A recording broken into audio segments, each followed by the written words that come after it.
नमस्कार दोस्तों, स्वागत है आपको हमारे channel target for IAS and MPSC with के। आज है 9 मई 2022 और हम लोग डिस्कस करने वाले हैं आज का मध्य प्रदेश का करंट अफेयर। क्या कुछ इंपॉर्टेंट होने वाला है आज के मध्य प्रदेश के करंट अफेयर में।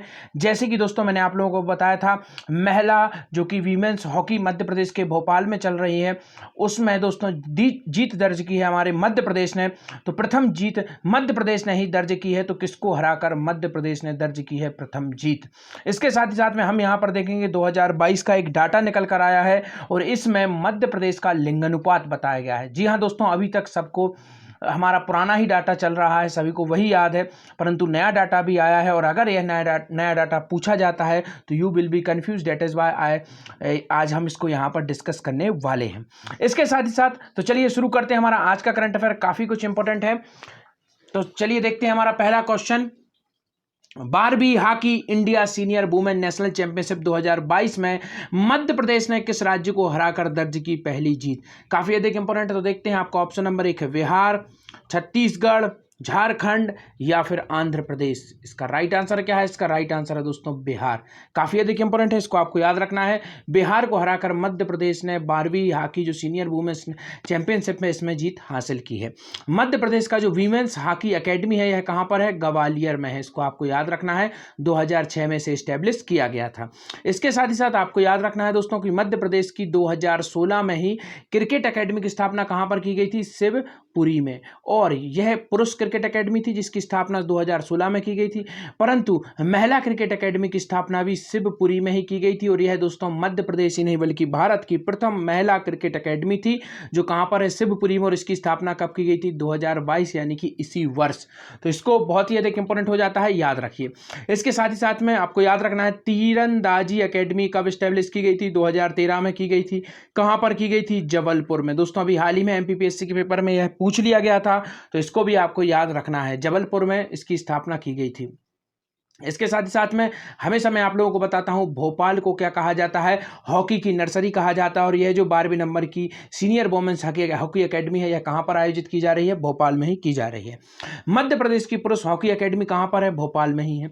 इसके साथ ही साथ में 2007 याद रखिए, काफी अधिक इंपॉर्टेंट साल है। इसी साल में भोपाल में बहुत सारी एकेडमियां स्टेब्लिश की गई थी, जैसे कि वाटर स्पोर्ट एकेडमी, प्रथम एकेडमी, इसको आपको याद रखना है। इसके साथ ही साथ में आप देखेंगे दोस्तों घुड़ दौड़ एकेडमी, तो इसको भी याद रखना है। This is also in Bhopal. इसके साथ ही साथ आपको याद रखना है वाटर स्पोर्ट घुड़सवार। इसके बाद कराटे एकेडमी आपको याद रखना है, ताइक्वांडो एकेडमी यहीं पर है। तो यह सभी की सभी एकेडमियां यहां पर है। और इसके साथ ही साथ शूटिंग एकेडमी कहां पर है? यह सभी की सभी 2007 और भोपाल में है। अब एक वर्ष आगे जाते हैं, 2008 में क्या स्टेब्लिश किया गया था?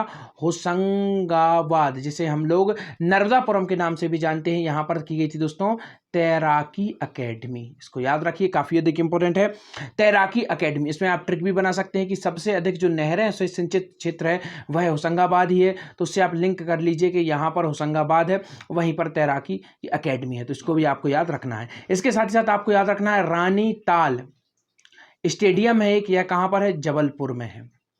यह काफी अधिक इंपॉर्टेंट है, इसको आपको याद रखना है। रानी ताल स्टेडियम कहां पर है? जबलपुर में है। अब मध्य प्रदेश के कुछ अवार्ड आपको बता देता हूं, जैसे कि सबसे पहला अवार्ड आप लोग देखेंगे दोस्तों जो कि इंपॉर्टेंट हो जाता है, विक्रम अवार्ड। याद रखिए, यह सीनियर खिलाड़ियों को दिया जाता है जिन्होंने 2 वर्ष में दोस्तों कोई ना कोई अवार्ड जीता हो या फिर राष्ट्रीय अंतर्राष्ट्रीय खेल खेला हो, और यह केवल और केवल मध्य प्रदेश के नागरिक को दिया जाता है। तो इसको भी आपको याद रखना है।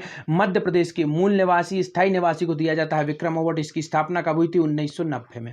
अब इसके बाद में आप आएंगे दोस्तों एकलव्य। याद रखिए, 19 वर्ष से छोटे खिलाड़ी और लगभग जिन्होंने 2 से 3 साल का एक्सपीरियंस हो, 2 बार उन्होंने कम से कम राष्ट्रीय और अंतर्राष्ट्रीय स्तर पर गेम खेला हो, उनको एकलव्य अवार्ड दिया जाता है। इसकी स्थापना कब हुई थी? 1994 में इसकी स्थापना हुई थी एकलव्य अवार्ड की।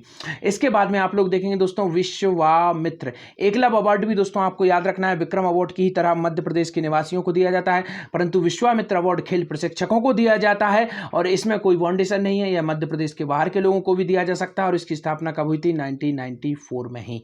तो यह कुछ इंपॉर्टेंट अवार्ड थे मध्य प्रदेश से संबंधित, तो इनको आपको याद रखना है। आगे बढ़ते हैं, देखते हैं 12वीं hockey India senior women national championship 2022 2022 Madhya Pradesh hockey team ने दर्ज की पहली जीत, 4-0 से हराया बिहार को।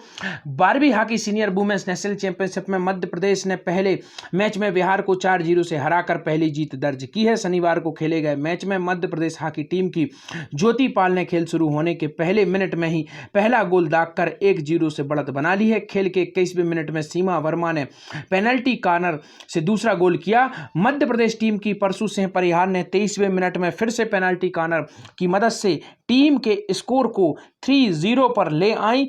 परसू सिंह परिहार 51वें फील्ड गोल का अपनी टीम को एक और गोल बढ़त दिलाने में कामयाब रही, तो इसको आपको याद रखना है। आगे बढ़ते हैं।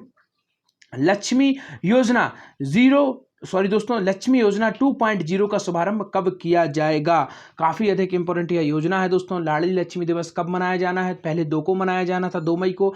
अब कब मनाया गया है? 8 मई को। तो इस योजना का शुभारंभ भी पहले 2 को किया जाना था, अब कब किया गया है? 8 मई को। तो आपको याद रखना है, दोनों की डेट बढ़ गई है। जो लोग डेली बेसिस पर मेरा करंट अफेयर देखते हैं उसको मैंने बता दिया है। वीडियो भी मैंने बताया था जब इसका टाइम बदला गया था। कारण दिया गया था मुख्यमंत्री शिवराज सिंह चौहान जी द्वारा कि जो 2 मई है उस दिन काफ़ी अधिक विवाह थे, जिस कारण से अधिकतम लोग इसमें शामिल नहीं हो पाएंगे। इसी कारण था कि इसे 8 मई तक आगे बढ़ा दिया, और 8 मई यानी कि आपको मालूम है हो चुका है। और इसकी योजना की शुरुआत भी लक्ष्मी योजना, लाडली लक्ष्मी योजना 2.0 के नाम से सेकंड पार्ट है, इसकी शुरुआत कर दी गई है। इसके साथ ही साथ में इसका पहला पार्ट कब शुरू किया गया था? 2007 में किया गया था। मध्य प्रदेश में वर्तमान में लगभग कितनी लाडली लक्ष्मियां हैं? तो 43 लाख लाडली लक्ष्मियां हैं। तो इसको भी आपको याद रखना है, काफ़ी अधिक इंपॉर्टेंट यह योजना है। इसी के साथ ही साथ में दोस्तों अभी हाल ही में एक और योजना शुरू की गई थी 19 अप्रैल को। कौन सी योजना है? तीर्थ दर्शन योजना। कहां पर भेजे गए हैं पहले तीर्थयात्री? वाराणसी, बाबा विश्वनाथ की नगरी वाराणसी को भेजे गए हैं पहले तीर्थयात्री। 19 अप्रैल को इस योजना की शुरुआत कर दी है दूसरी बार। और पहली बार कब की गई थी? तो पहली बार इस योजना की शुरुआत की गई थी 2012 में 3 सितंबर को। तो इसको भी आपको याद रखना है, 2012 3 सितंबर को मुख्यमंत्री तीर्थ दर्शन योजना पार्ट 1 की शुरुआत हुई थी, और पार्ट 2 की शुरुआत मैंने आपको बता दिया। इसी के साथ साथ 55,000 रुपए दिए जाएंगे। अब जो कन्या विवाह है उसकी राशि बढ़ा दी गई है। पहले कितने थे यह आपको बताना है, काफी ईजी है, मैं कई बार बता चुका हूं। तो देखते हैं, आगे बढ़ते हैं। लाडली ई संवाद ऐप किससे संबंधित है? तो आप समझ गए होंगे लाडली नाम से ही, तो यह किससे संबंधित है? लाडली लक्ष्मी योजना से ही यह संबंधित है। इसका नाम क्या है? लाडली ई संवाद ऐप। काफी अधिक इंपॉर्टेंट है, तो इसको आपको याद रखना है। आगे बढ़ते हैं। मुख्यमंत्री श्री चौहान करेंगे लाडली लक्ष्मी योजना 2.0 का शुभारंभ। लाडली लक्ष्मी ई संवाद ऐप भी होगा लॉन्च। लाल परेड ग्राउंड भोपाल में रविवार को होगा राज्य स्तरीय लाडली उत्सव कार्यक्रम। बालिकाओं की सर्वोत्तम देखभाल करने वाली ग्राम पंचायतों को लाडली फ्रेंडली ग्राम पंचायत घोषित किया जाएगा। तो मैंने आपको बताया था लाडली फ्रेंडली जो ग्राम पंचायत है उनको घोषित किया जाएगा। इसके साथ ही साथ में ग्रुप्स बनाए जाएंगे पंचायत में लाडली ग्रुप्स के नाम से, तो यह भी काफी अधिक इंपॉर्टेंट है। और जो लाडली बालिकाएं को कक्षा 12वीं के बाद स्नातक अथवा व्यावसायिक पाठ्यक्रम में जिसकी अवधि न्यूनतम 2 वर्ष होगी, प्रवेश लेने पर दी जाने वाली प्रोत्साहन राशि 2 सम्मान किस्तों में दी जाएगी। उच्च शिक्षा में स्नातक डिग्री अध्ययन व व्यावसायिक डिप्लोमा के लिए शिक्षण शुल्क का वहन राज्य सरकार द्वारा किया जाएगा। आगे बढ़ते हैं। 2022 में मध्य प्रदेश का लिंग अनुपात कितना हो गया है? तो इसको तो सबसे अधिक इंपॉर्टेंट क्वेश्चन है दोस्तों, इसको आपको लिख के रखना है क्योंकि it will be ask any of exam. तो किसी भी एग्जाम में आपसे पूछा जा सकता है, तो यह काफी अधिक इंपॉर्टेंट क्वेश्चन है और यह किसी भी बुक में आपको नहीं मिलेगा। तो यह ऑफिशियल डाटा है गवर्नमेंट का, तभी मैं यहां पर डिस्कस करता हूं। हमेशा याद रखिए मेरे चैनल पर कोई भी अनऑफिशियल डाटा आपको नहीं मिलेगा। मेरा जो करंट अफेयर है वह किसी न्यूज़पेपर से तैयार नहीं होता, केवल गवर्नमेंट की वेबसाइट, मुख्यमंत्री का ट्विटर अकाउंट, इन सबको फॉलो करके विभिन्न प्रकार के मंत्रियों का जो अकाउंट होता है, जनसंपर्क मंत्रालय, इन सभी को जो निचोड़ होता है वह मैं आपको यहाँ पर करंट अफेयर में उपलब्ध कराता हूँ। तो यकीन मानिए दोस्तों, आप पुराने एग्जाम में चेक कर लीजिए और मेरे पुराने करंट अफेयर आप लोग चेक कर सकते हैं कहाँ से क्वेश्चन आ रहे हैं। और अधिकतम आप करंट अफेयर के जो चैनल देखेंगे मध्य प्रदेश के, उनमें अधिकतम आपको सनसनी मिलेगी। विभिन्न प्रकार के न्यूज़पेपर से वह न्यूज़ लेंगे और अधिकतम सनसनी बनाकर आपको पेश करेंगे, जो कि एग्जाम के हिसाब से काफी अधिक इंपॉर्टेंट नहीं है। मैं बार बार उन्हीं योजनाओं को रिपीट करता हूं। मेरे करंट अफेयर में आप लोगों ने देखा होगा, जैसे कि लाडली लक्ष्मी योजना मैं कई बार बता चुका हूं।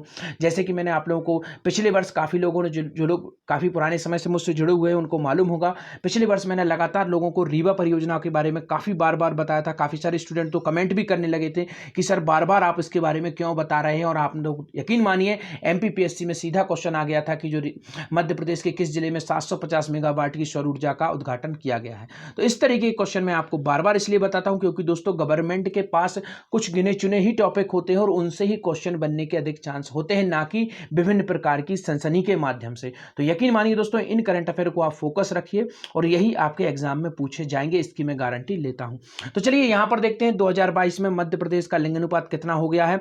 तो इसका राइट आंसर क्या है? इसका राइट आंसर है दोस्तों 956। याद रखिए यह 2022 का है। परंतु अगर आपसे क्वेश्चन पूछा जाता है कि मध्य प्रदेश का लिंगानुपात कितना है, तो आपको जवाब देना है 931, क्योंकि 2011 के हिसाब से यही ऑफिशियल डाटा है। अगर वह क्वेश्चन में लिखता है कि 2022 में मध्य प्रदेश का लिंगानुपात कितना है, या फिर वह आपसे पूछा है वर्तमान में मध्य प्रदेश का लिंगानुपात कितना है, तब जाके आप 956 लगाएंगे, अन्यथा आप 931 ही लगाएंगे, क्योंकि यह 2011 के हिसाब से सही है। तो दोनों भी मैं आपको यहां पर बता देता हूं। 943 किसका डाटा है दोस्तों? यह भारत का लिंगानुपात है, तो इसको आपको याद रखना है। और 1021 मध्य प्रदेश का बालाघाट, जहां पर सबसे अधिक महिलाओं की जनसंख्या, वहां का लिंगानुपात है। तो इन दोनों को आपको याद रखना है, काफी अधिक इंपॉर्टेंट है। लाडली लक्ष्मी योजना की उपलब्धियां मध्य प्रदेश में। लाडली लक्ष्मी योजना अप्रैल 2022 तक 42,04,650 बालिकाओं को पंजीकृत किया जा चुका है। अब तक 9 लाख से अधिक बालिकाओं को 231 करोड़ रुपए की छात्रवृत्ति भुगतान की जा चुकी है। प्रदेश में जो जन्म लिंगानुपात है वह कितना बढ़ गया है दोस्तों? 927 से 956 हो गया है। आज का नेक्स्ट क्वेश्चन, मध्य प्रदेश के शासकीय भवनों के निर्माण में कौन सा मैनेजमेंट सिस्टम लागू किया जाएगा दोस्तों? तो मध्य प्रदेश बन गया है पहला राज्य जहां पर भवन निर्माण में ऑनलाइन वर्क मैनेजमेंट सिस्टम लागू किया गया है। क्या है यह? तो हम लोग यहां पर देखते हैं।